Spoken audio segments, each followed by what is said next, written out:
Do you have a success routine that you follow every day? Well, I don't know whether I'll call it a success routine. Okay. I'd say that I have something I live by. I usually say, do you, the world will adjust. Mm-hmm. And for me, that means that we are really boxed into so many do's and don'ts. And life is not always like that, especially entrepreneurship life. You might be planning your week to go a certain way, and things happen. Mandamano happens or whatever happens. So it's about your ability to bounce back. And it's also about your ability to follow your passion, to follow your, like, what drives you. So, for example, I'm doing less and less health work and more my passions. Okay. And, that comes with a lot of criticism, like, so why did you go to medical school and why do you... So, yeah, it happens a lot. And initially it used to get to me because I would be like, but I'm enjoying these other things, yeah? And I'm still able to do this.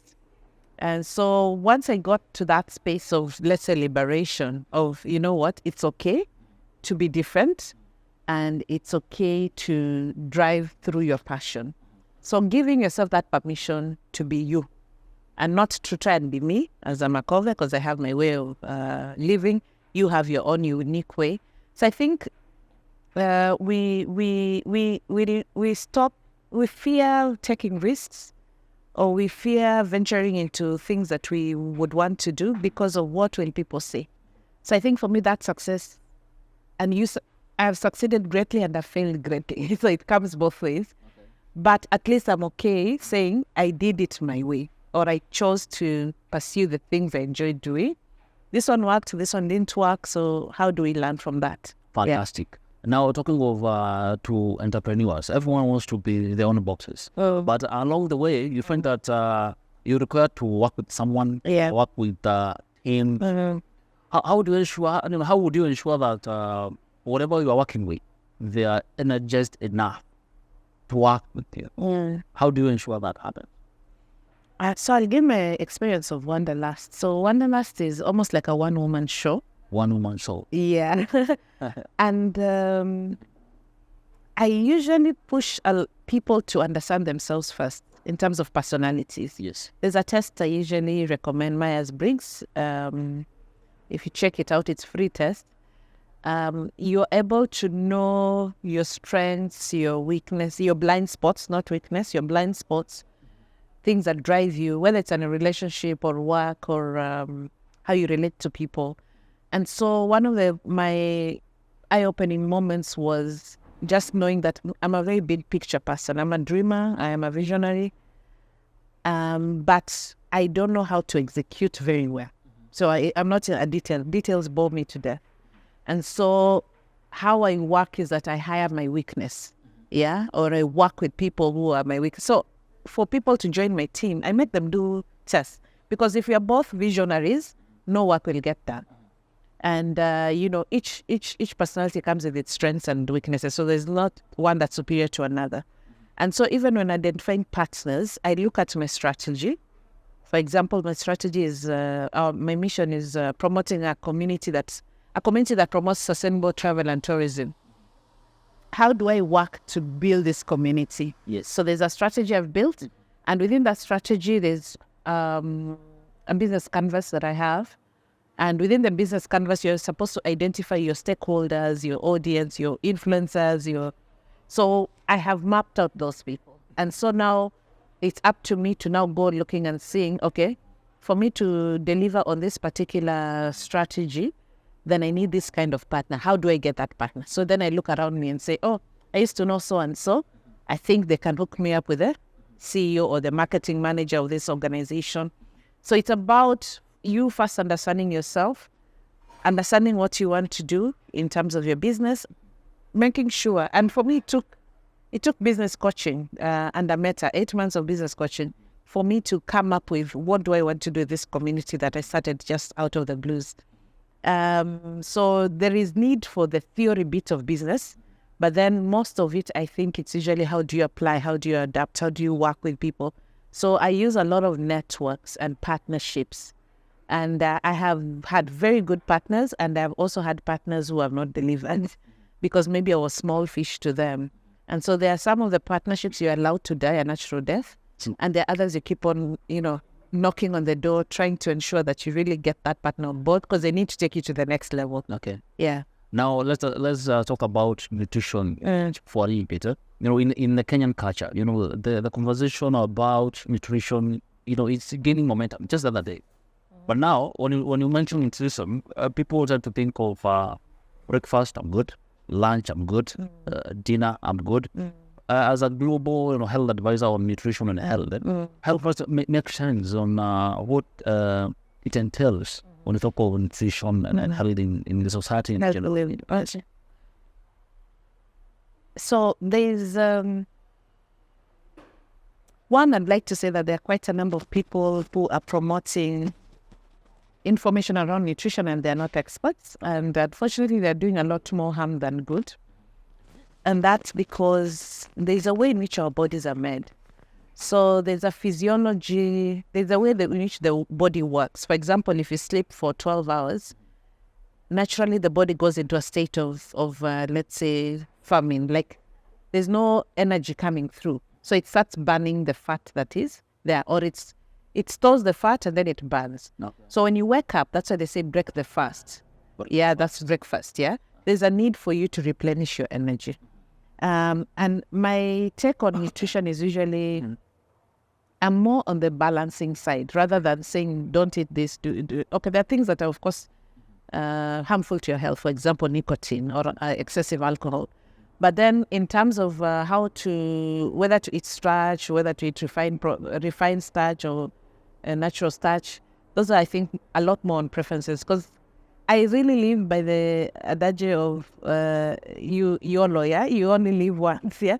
So sometimes we also really go into some of these nutritional fads that you forget to live. And many of these, they send different messages to your body. For example, those who do intermittent fasting, actually your body goes into a fasting mode. And the hormones that are produced tell the body that you are in conservation mode. So some things start shutting down because they're not necessary. They're not necessarily for starvation. Like they prioritize important functions. And if you do it over a long period of time, it's actually very harmful, especially to your kidneys because of the kind of maybe toxins that are produced, yeah? So it's important, one, to get a very proper medical evaluation before getting into some of this nutritional diet.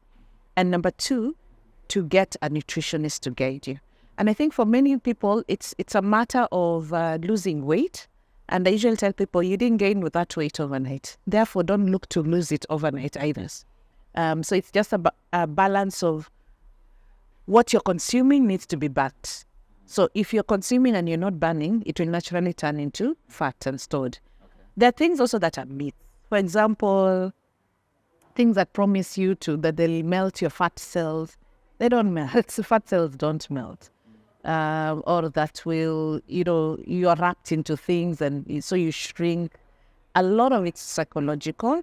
And if you look at the anatomy of how your body is built, these things are not possible. So be aware also of the fads that are there. Be aware of marketing gimmicks to sell products, to sell services. Okay. So just seek professional help because sometimes you may have underlying illness and you're getting into certain diets that make the illness worse. And we've seen it. I've had a very close friend of mine whose kidneys shut down after 6 months of doing one of these rapid weight loss. And now we are looking for a kidney for her. So the side effects happen. It's just that you wouldn't say it. I have also lost a former high school mate. And we watched her actually starving herself to death on Facebook because then she went into this very alkaline diet.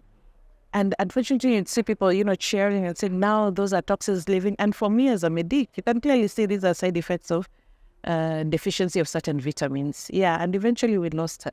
So it happens that some of these extreme diets, extreme nutritions can actually make you lose your life. Okay. Yeah. Oh, no, back to business. Kenyan business is doing enough to embrace, business conscious, practices in their health conscious practices in their businesses. Are they doing enough?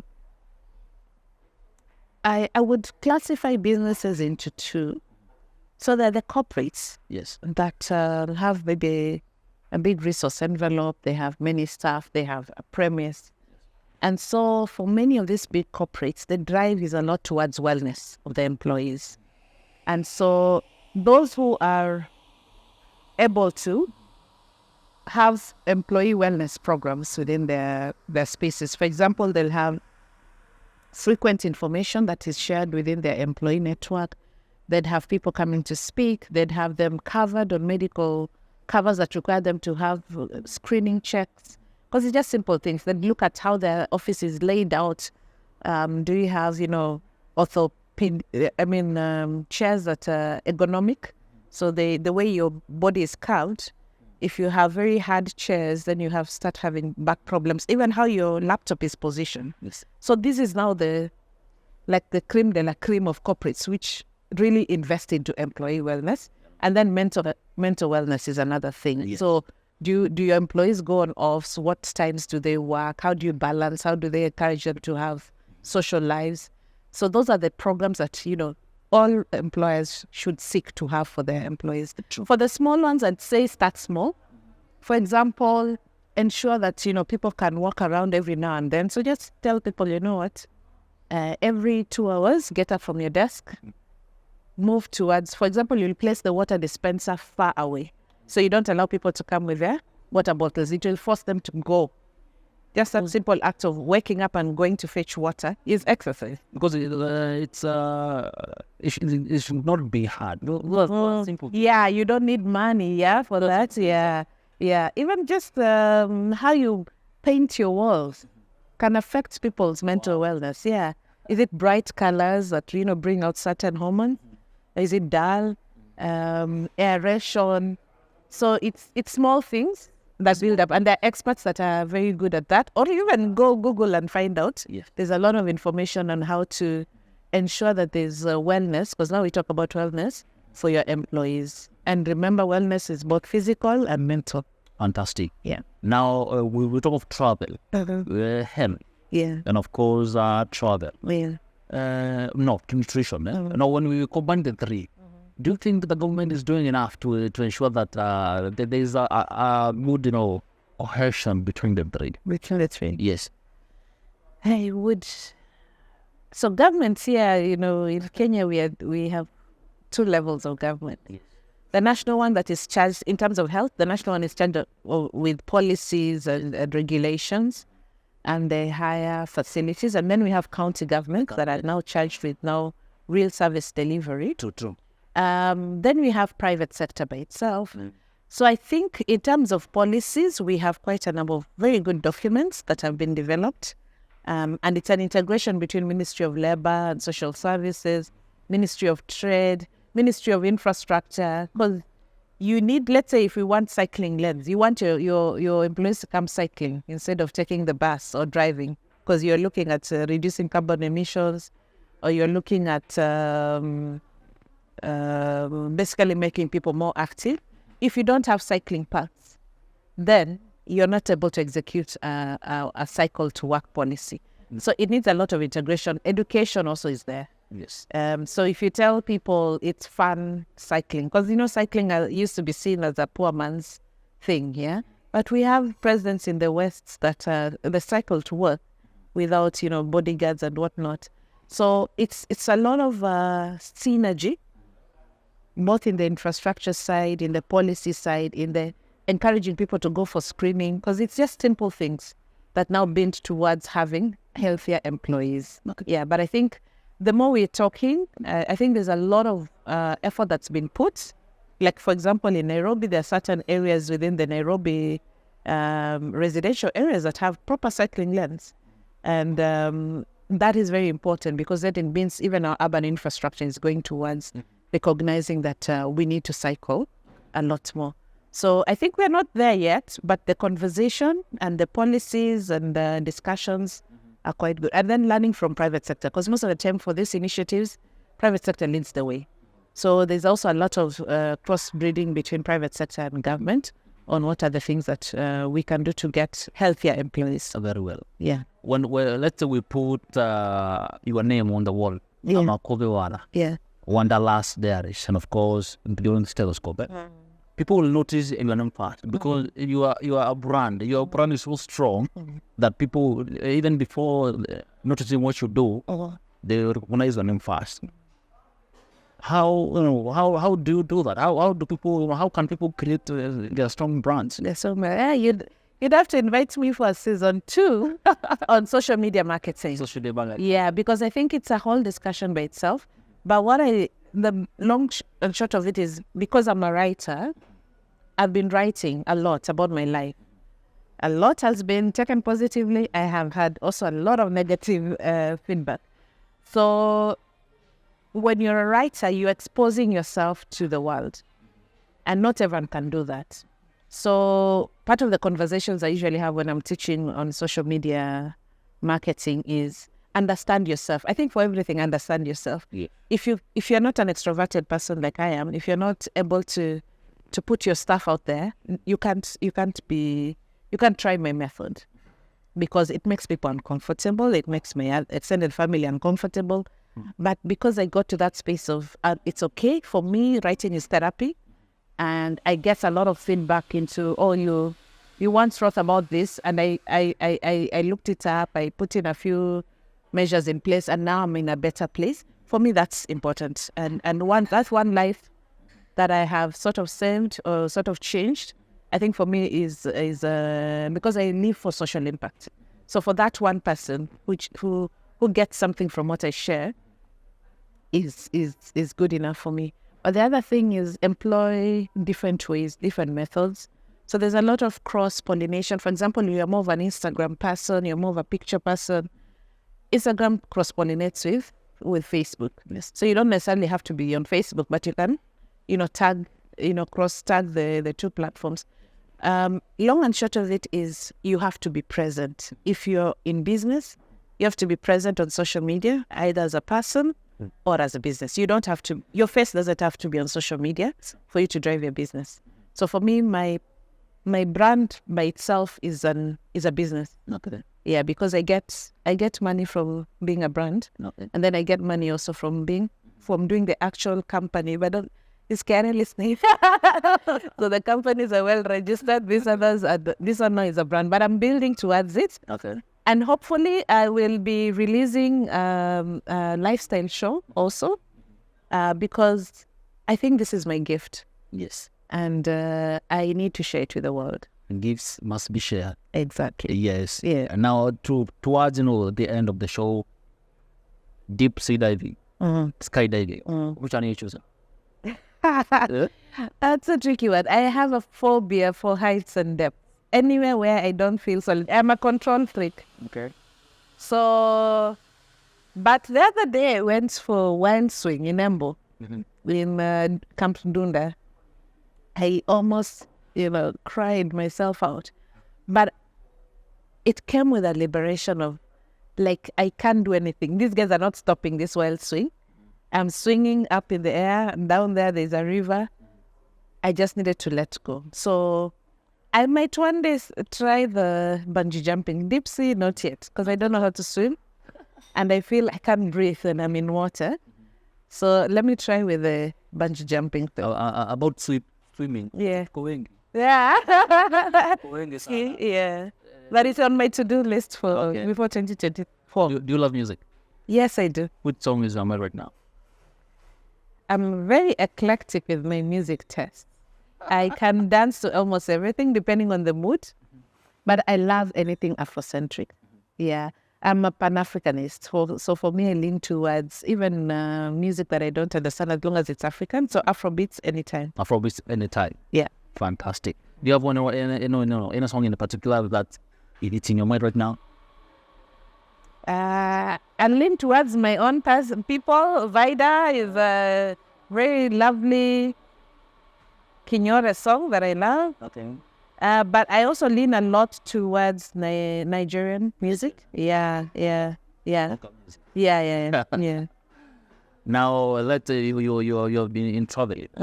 If you are going to choose to traveling for a year on a budget or just 1 month, Election. Yes. On a budget. On a budget. And it's Why is that?